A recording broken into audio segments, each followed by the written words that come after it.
Here's something I've been chewing for the past couple of days, and it has to do with how you perceive yourself and who you think you are when it comes to unity and division. And those are just naturally the two ways you can see yourself in the world. You can see yourself separated from everything, divided, and just to a certain degree not part of this world, and you can also see yourself as everything in unity. And those are two things that are extremely polarized when you think about it. Like, nobody has a full feeling of separation, and nobody has a full feeling of unity. And the varying degrees of that sensation and all the mixing of the possibilities of where you feel separated and divided and where you feel united with others and with everything, actually, that determines your life to a degree. And I know it's really complex to kind of diagnose yourself on this, but this is what I would consider self rediscovery, and the work that comes with understanding that every experience, every little thing that happens, everybody and everything that you see and meet, everything belongs to you. And that is a very hard concept to grasp. I actually struggle with it because it requires a lot of conditioning. But to kind of strike the point of unity and division, which is a natural thing in the universe, in this reality that we're living, I wanna expose it to the extremes. I want to bring it to the polar opposites, which is really what it is polarization to the either positive that they call, which is unity, or the negative that they call as service to self or selfish behaviors and all this stuff. Let's start with the negative. When you perceive yourself in any possible way separated from the things around you and the people around you, and it's very important to say things because that's part of our separation from nature and from physical material stuff. You see a threat. You always see a threat. It's impossible not to feel it because when you are separated from the environment or people, those things are a threat to you. They're hostile. You don't feel like those things belong to you. They're not happening for you. They're happening to you. And this drives a what I call conquest, the idea of conquest. To varying degrees, again. You may feel like you need to have food because food is scarce and you need to have it, so you start conquest in the form of nature. You start hoarding the food and hoarding materials because you never know what's going to happen. You don't trust. You have no faith that you will have what you need to live and survive. And now, to not linger too long in each concept, the idea is that when you polarize this more and more, you see the type of world we're living in. Some people call it as a sick society. It's distorted, perverted, and all this stuff. But really, what it is just a polarization towards the negative and separation of self, because that's what drives conquest. Of course, once you feel like you have enough food and you have enough material, now you start worrying about your children, right?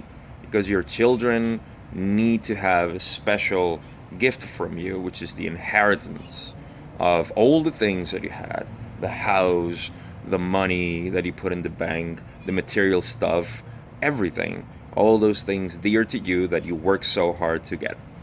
And when you obviously have all this, you want to pass it to your children. But then it's not enough. It's never enough because you want more and more for your legacy. And then you start invading territories and you start creating monarchical societies or governmental societies. It doesn't matter. You just want to create dominance and control. And this is the true aspect of conquest. Now, in our current history, we can see this with the secret space program being part of the breakaway civilization that happened after the fall of the Nazi Germany. And this, what happened and what's reported is that they actually went and joined the Orion group, which is something that I discussed in the Law of One. The Orion group, which is driven by conquest. They are conquering, or at least that's their agenda, to conquer other planetary civilizations who are at the same stage that we are. Why? Because of the same separation. Not only are they separated from their own peers and nature, but now from the cosmos. You want to conquer everything, and it's just amazing to see this from the mundane human who wants to secure themselves and their future and all this. And you can also see it from the higher elites of the cosmos who are doing the same thing. They feel separated because they're polarizing towards the negative. Same thing. So that's a way to see how the division of you as an entity from the cosmos drives you to want to conquer everything in your wake. I think it's amazing just to see, and it really makes you appreciate this history and society that we have, because it creates that contrast for people to actually see and make a decision, because that's all we're here to do. Make a decision based on how you feel. You feel separated from nature, then you make those decisions naturally. You feel yourself and everything is unity, then we have we have something else, a different type of life for sure. Let's get into that. The moment you start seeing that you're one with everybody, we start there because that's the first polarization that you will have as a human. You will start polarizing toward the positive. And the first thing we say is like, my God, you are me because you look like me. You are a human as well, so you must be just like me. So we start there. Then we start having compassion for each other, and we start seeing the unity between us because we can relate to each other. But as you go deeper, just like the negatives, as you go deeper into understanding more the positive polarity, which is just love and compassion for everything around you, and you start seeing unity in everything. When you get into understanding animals, that's when you start feeling, and that's why this great awakening that we're calling is making so many people vegetarians and vegans, because they start seeing the unity between them and the animals. But then you see the plants themselves too. Now that becomes a philosophical point of view that I don't want to get into, but plants are also ourselves. And what does that lead to? I mean, should we not eat plants? I don't I don't want to get derailed here, but it's all about the appreciation of food. To be honest, it doesn't matter if you eat meat or not. It's the appreciation of food. They are dying. Plants and animals are dying for us. But anyhow, unity of consciousness, right? That's the other thing we start thinking about. There is consciousness. Okay, so if there's consciousness and we're all one, then we all share a consciousness and so on, which is true. But then to what extent? Just us humans? No, not just us humans. Is the planet itself. Planet's an organism and so on. I talk about that a lot. We are cells and organisms and whatnot.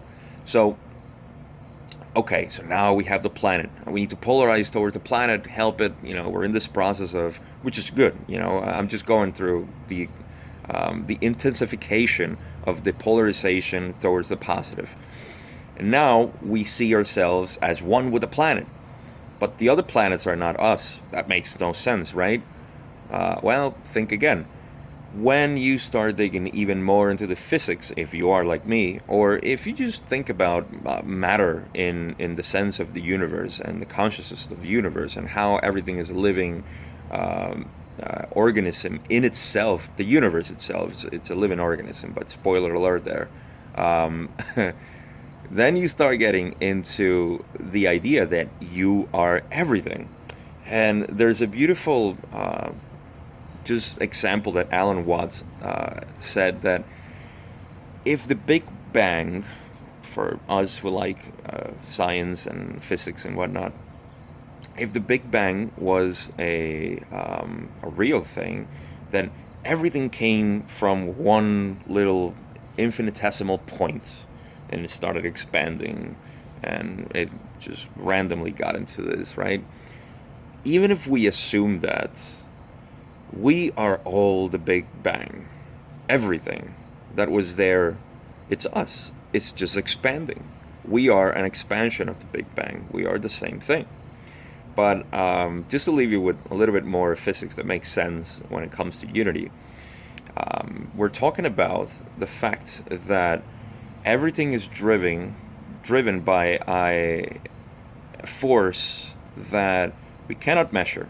And scientists have been baffled by this for hundreds of years because they can't explain the lawmaker, the physics that we know, what created it, who created it. And then we get into the idea of God.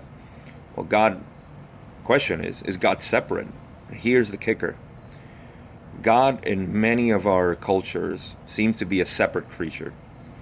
But if we are one with each other, with the plants and the animals and the planet and solar system and the galaxy and the universe itself, why is God separated?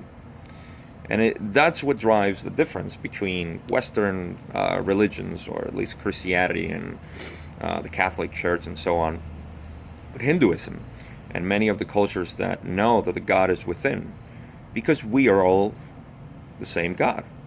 And now, people get offended with this because they say, well, God is, what created everything. You can't be God. I can't be God.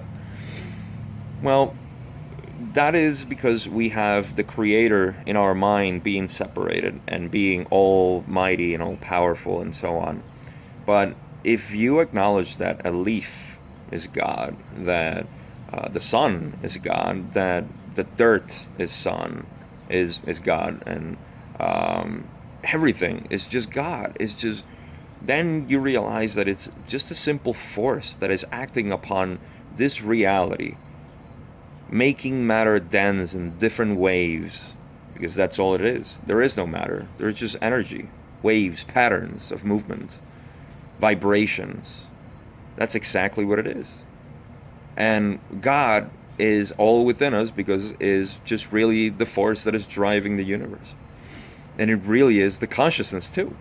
Another concept that has been baffling scientists for hundreds of years. We have no idea what consciousness is. Well, it's the same thing. It's energy moving in patterns and vibration.